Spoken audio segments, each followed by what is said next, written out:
Welcome back into Studio 5. If there is one characteristic all women want on their personal resume, it's confidence. Just saying that word prompts you to sit up a little straighter, think a little stronger. Being more confident is a good goal, but how do you get there? Studio 5 contributor Julie Hanks is the owner of Wasatch Family Therapy. She has a concrete list of 5 things women can do to boost your inner confidence. And here's why I really like this approach. I think so often, especially when it comes to confidence, we talk the talk, right? We want to be confident, but we're not quite sure how to walk the walk. Exactly. And as you say this, I'm sitting up straight. I'm like, we're all pulling it together. Exactly. Confidence, channeling it. But these are actionable items. They're things you can do to improve confidence. So the first one is recognize the context. So women have kind of been fighting an uphill battle for a long time.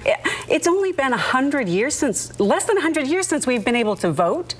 And so we've been sent these messages that we're not as valuable. Yesterday, or this week, was Equal Pay Day. Kind of advocating for that, and still women for equal work, equal education aren't paid as much. So we're sent messages in the larger culture that we're not as valuable, and I think that impacts our confidence, and we don't realize it. We think it's a personal weakness. Oh, I'm just not confident. And I think it's really important to look at the systemic bigger picture too, that it's not just, oh, something's wrong with you and you need to work on your confidence. It's so actually a common theme. When you say consider the context, how does that apply on a day-to-day basis to women out there who are trying to maybe be stronger in conversation or be stronger in their relationships? Recognize that you're not alone. That a lot of women are fighting this, and it's not a personal, it's not just a personal weakness or vulnerability that you have, that it's something that most women are working with. Women are faced with so many decisions on a daily basis for themselves, for their families, for their kids, and you say we make the mistake too often of just overthinking ourselves. Yeah, so many clients that I've worked with, they treat everything as if it's like life and death, end of the world, moral issue. And so I often find myself saying, just pick one. It doesn't matter. Choose and then figure out what the consequence is, and then if you don't like it, then change it. So most decisions do not require this gut-wrenching research and attention and investment that we give it. And you know, we don't need to be so afraid of making a mistake. And does that take practice, do you think? I'm actually, this is almost a weakness of mine. I think I'm an overly quick thinker. I go with my gut maybe too often. I don't think it out enough. Same with me. Gosh, I should work on the other end of it. But for most women, do you think it's just a matter of getting into that routine and practicing those quicker decisions? Yeah. And I think it kind of goes into the next point, is that it's okay to make a wrong decision. Failure or making mistakes can be your friend. Like, that's how we grow. We don't really grow from our successes. We just learn that we're awesome, which isn't always the case. Well, I like playing the game worst case scenario. You talked about just taking the consequences that come with your decision. What's the worst that can happen? Most times it's something you can deal with. Yeah, I remember a client deciding what she was going back to school. Her kids were all in school and she couldn't decide what to do. And just pick something. Like, it doesn't really matter, and you can change it next semester. You can change, like, just take action. Right. It's at the risk of sounding flippant, very few decisions are permanent. Very few. Very few. And at the end of the day, most women, at the end of the day, have those skills to fix or correct. Right. So we can fail. And we can fail. It's okay. And it's not a moral. Most things are not like this moral issue, right and wrong kind of decision. So just make a decision. You want women, if they can, regularly to step outside of that comfort zone, which is kind of a cliche phrase, but it's easier said than done. It is. It's easy to say, hard to do. When I was thinking about this point, I immediately thought of my niece, Lucy. So she's in her mid-teens. She has cerebral palsy and spina bifida and is in a wheelchair.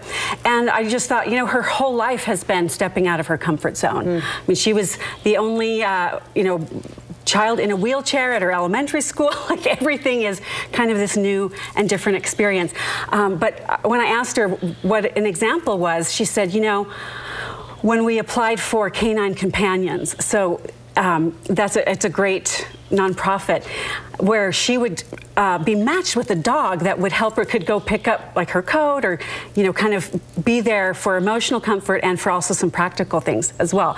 And she said she had horrible anxiety. She hated dogs. She's like, I don't want to do this. I don't want want to do this. And so as they went through this matching process, her anxiety was eased, and now Willona is just like the love of her life. Willona, that's the dog? But yeah, and has really helped her. That was really hard. She hated dogs before that. Well, and cute Lucy forced almost, based on her limitations and condition, out of her comfort zone. Brainstorm with me for a minute. How can women who might be watching this conversation on a daily basis push themselves out of their comfort zone without necessarily being forced to do so or having this decision or this challenge put upon them? How can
I think it's okay to want things for yourself and to ask for them and expect that people will support you in getting what you want. I had a girlfriend recently to this point who said she had just left a meeting with her child's teacher where she had strongly advocated for her daughter, the needs that she felt her daughter needed in this classroom, and was a great advocate. And then she went to a doctor's appointment where her concerns about her body and her health were kind of dismissed. And in the moment she thought, now hold on, if I were to advocate